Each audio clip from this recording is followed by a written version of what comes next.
Audi didn't need to radically reinvent its second-generation A5 Cabriolet. A few tweaks and updates on the existing theme would have been sufficient to prolong its stay near the top of the mid-sized premium drop-top sector. As it happens, rather more than that has been delivered, this Mark II model being lighter, more efficient, easier to enjoy and better to drive, with classy looks, impressive build quality and cutting-edge technology. The styling may be evolutionary, but the objectives here are uncompromising. Ingolstadt wants class leadership in this segment. Audi has gone to great lengths to make this second-generation A5 Cabriolet model stiffer, lighter and more dynamically adept, and with some success.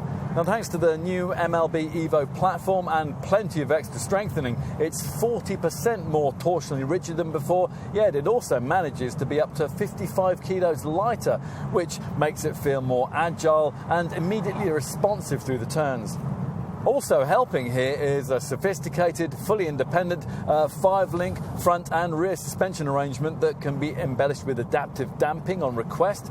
Another freshly developed feature of this Mark II design is a 7-speed S-tronic auto gearbox that features efficient dual-clutch technology. That couldn't be had on front-driven versions of the previous generation model. Included across the range is the usual Drive Select vehicle dynamics system that in its standard form allows you to tweak the steering feel, the throttle response and the gear shift timings to suit the way that you want to drive.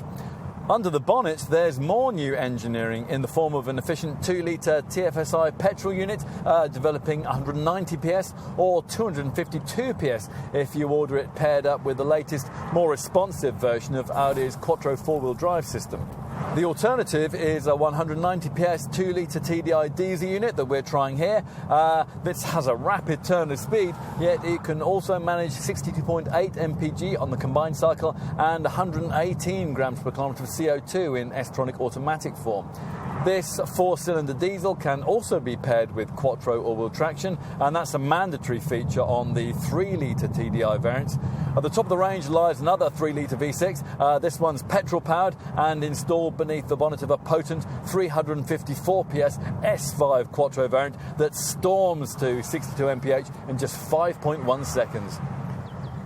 This Mark II model A5 Cabriolet looks exactly what it is, a more sophisticated, gym-toned version of its predecessor. Now, if you're tempted to conclude that not much has changed here, you only have to reference the previous version, then you'll appreciate just how the looks of this car have evolved in a second-generation guise that's longer, lighter, stiffer and sleeker than the car it replaced. Now, you'll want to know about the redesigned roof, which now operates via a neat one-touch mechanism controlled via these switches below the gear lever. One touch is now all that's needed, either to close the hood in 18 seconds or to open it again in 15 seconds. Either operation also possible at speeds of up to 31 miles an hour. Now at the rear, slim three-dimensional LED rear lights stretch into a boot lid that's topped by a subtle spoiler that aims to further emphasise the lower and wider theme. While we're back here, let's take a look in the boot. Now, given this Mark II model's slightly increased length, we had expected this cargo space to be a little larger than before, but it remains at 380 litres in size when the roof's up like that.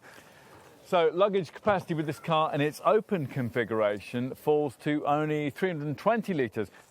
So time to open the long, wide driver's door and take a seat inside, where you will find yourself in a cabin we think will really sell you this car.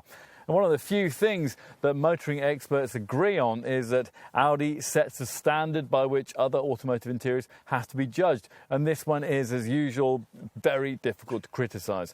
We like the seats too, which can now feature optional neck-level vents to warm you when you're travelling al fresco on cold mornings. Now they position you perfectly in front of a magnesium-framed, leather-stitched, 3-spoke multifunction steering wheel. Through this, in standard models, you'd view 2 conventional analog dials separated by the usual information screen. Here, though, as you can see, we've got something much nicer than that. the optional virtual cockpit, which replaces the entire instrument binnacle with a 12.3-inch LCD colour monitor. And it has a layout that's fully digital and customisable with smart 3D graphics and highly detailed effects. Anything this setup can't tell you will almost certainly be covered by the slimline MMI infotainment display that dominates the top of the dashboard.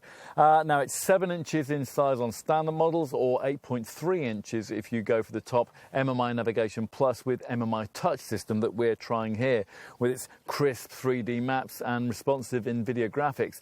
So let's take a seat in the rear. Now this is a part of the car where you most appreciate this second generation design's 13mm of extra wheelbase. That has freed up an extra 23mm of knee room, and that's something further aided by these scalloped cutouts in the front seat backs. What it all boils down to is that the Cabriolet line has become something of an Audi icon, and it's likely there'll be no shortage of people willing to sign on the line for this one just because it's the latest instalment. Happily though, those seduced by the image should luck into the premium mid-size convertible that the others have to beat.